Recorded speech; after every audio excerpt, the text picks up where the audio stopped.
Australia's triple world champion cyclist Michael Rogers could face a 2-year ban after testing positive to the banned substance Clenbuterol.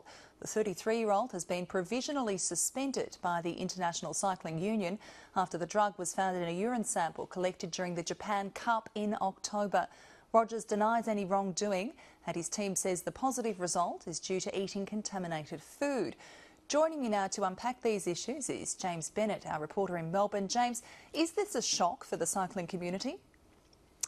Well, Nicole, it is in perhaps the sense that many people are shaking their heads and wondering how on earth a teammate of the Spanish rider Alberto Contador, who tested positive for the same substance and lost the 2010 Tour de France title as a result, could possibly find himself in the same situation. Now, Mick Rogers' statement reads that he never knowingly nor deliberately ingested Clenbuterol and notes that he was racing in China at the Tour of Beijing just before going to Japan, where this positive test was recorded.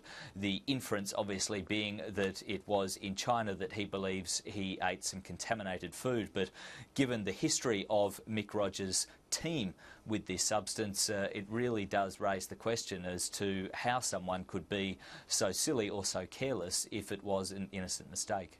So how strong is his defence, given that this substance is apparently used in livestock in China? Well, it was banned in 2011 in China in response to problems there and an outbreak which saw a number of people getting sick after eating contaminated pork.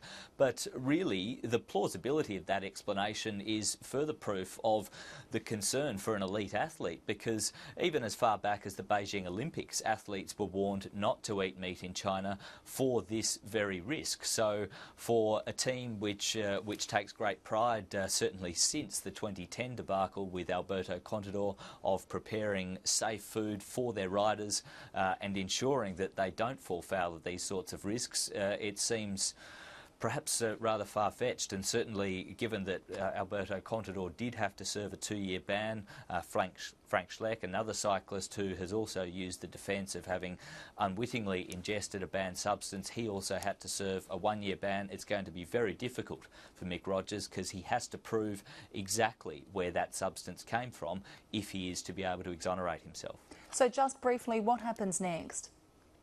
Well, Mick Rogers has the right to request a B sample, which is the alternative sample, a sort of kept aside sample to see that that records the same inference, and if it does, then it is likely that his national federation, the Australian Federation, will have to suspend him unless he can show cause as to why that should not happen. So that's where he would have to prove any innocence, prove exactly how this got into his system.